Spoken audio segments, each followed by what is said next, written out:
Welcome to the WoodSongs podcast, songs and stories of America's front porch with folk singer Michael Jonathan. Today we're going to talk about something that's really based on something Martin Luther King said. He said, "We can fly the air like birds, we can swim the seas like fish, but we've yet learned to walk the earth like brothers and sisters." And we look around the world today, there's so much strife. There's anger, there's vitriol, it's political, it's religious, it's communities, there's cultures battling each other back and forth. There's wars going on based on this kind of thing. And it reminded me of a story that teaches us a lesson about kindness, love, patience, getting along with each other, and giving each other the benefit of the doubt. And this is a true story. It happened back in 1944. It was a pretty spring day. Spring had just started, and two little girls, Betty June and Mary Emma, they were like 7 and 10 years old. They were on their bicycles, and late in the afternoon, Mom noticed that they hadn't come home.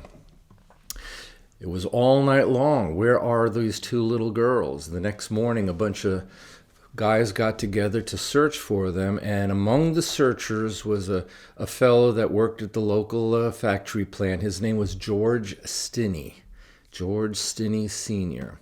And they all looked around, and oh my gosh, they found the girls. They were submerged in a shallow pool of water. Their skull. This is hard for a father to talk about, by the way. Can you imagine? Their skulls were crushed. Their bicycles were thrown on top of their bodies. Two little girls. They looked around, the police were looking who would have done this, and for some reason they focused on George Stinney Sr.'s son. He was 14 years old. Now George was part of the party that was searching for the girls. They found the girls, and the police focused on the little boy, 14 years old. His name was also George, named after his dad. And they took the little boy into custody, and he was a little black boy in a white community in rural South Carolina in 1944. This little boy was scared out of his mind. He's surrounded by white policemen. They're angry. They're accusing him. All he wanted to do was go home. And they were badgering him, and they were accusing him, and they were yelling at him. And all he wanted to do was go home. And finally, they said if he admitted to these murders, he could go home. So that's what he did. He admitted that he murdered those two little girls, Mary Emma and Betty June. Just little tiny girls about his age. And little George was a tiny guy. He was 14 years old, but he barely weighed 100 pounds. He was tiny. He was less than 5 feet tall. He was a very unthreatening little boy. And so they got him to admit that he killed these two little girls, and they took him into custody, and they put him in jail, 14 years old. And a couple weeks later, there was a trial. And the community, the white community, was very, very upset and very angry that this little black 14-year-old boy would kill these two children. And 1,000 people packed the courthouse and surrounded the courthouse out in the streets. 1,000 people, white people, showed up for the trial of this little black boy. Can you imagine how scared he was? And this trial lasted like just a couple of hours, and they found him guilty. They didn't call witnesses, they didn't call experts, nothing. His defense attorney really didn't do anything at all. They found this little boy guilty. And the jury had discussed it for less than 10 minutes. 10 minutes, they decided he was guilty. So off he goes to prison, this 14-year-old little boy, scared. He's in this prison of other white guards and everything else, and it's time for his day of execution.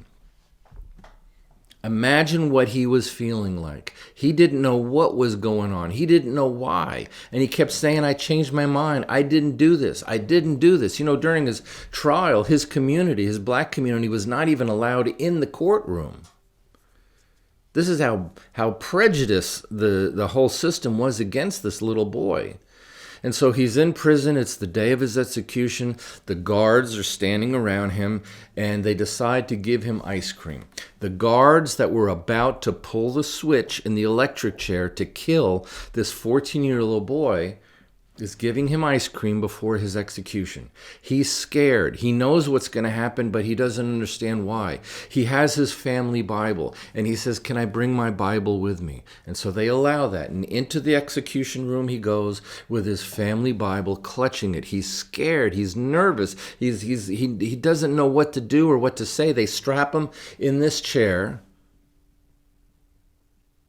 and he's too tiny for the electric chair. So what do?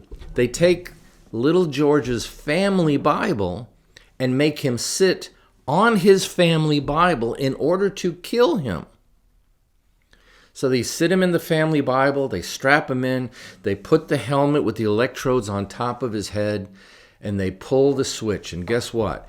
The helmet falls off, but the bolt of electricity surges through his body momentarily. He's screaming in pain. He's in agony. He's 14 years old. They're trying to kill this kid, and the helmet didn't fit. Why? Because he was so skinny. He was so tiny. So they put the helmet back on again. They do this multiple times. They electrocuted this little boy multiple times, him screaming and yelling. Can you imagine his parents standing in the other room watching this happen? This is their child, their little child, screaming in pain as they try to execute him over and over and over again. And finally, little George, 14 years old, dies. Turn the clock forward now, 70 years. This little boy that they made him sit on his own family Bible in order to kill him, it's 2014 now, 70 years later. And because of the benefits of DNA testing, they find out that the little boy didn't do this.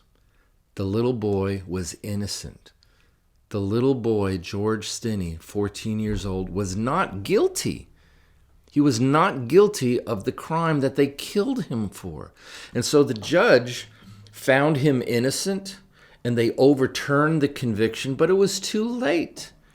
They took his life, they took his family, they took his future, they took his friends, his fun, his future wife, his children that he could have had, the job he could have had was all gone. He was only 14. And these people, these arrogant people made him sit on his own Bible in order to electrocute him. Not once, not twice, multiple times before this little boy died. Martin Luther King said that we can fly the air like birds, we can swim the seas like fish, but we have yet learned to walk the earth like brothers and sisters. What happened to George Stinney still happens many times today.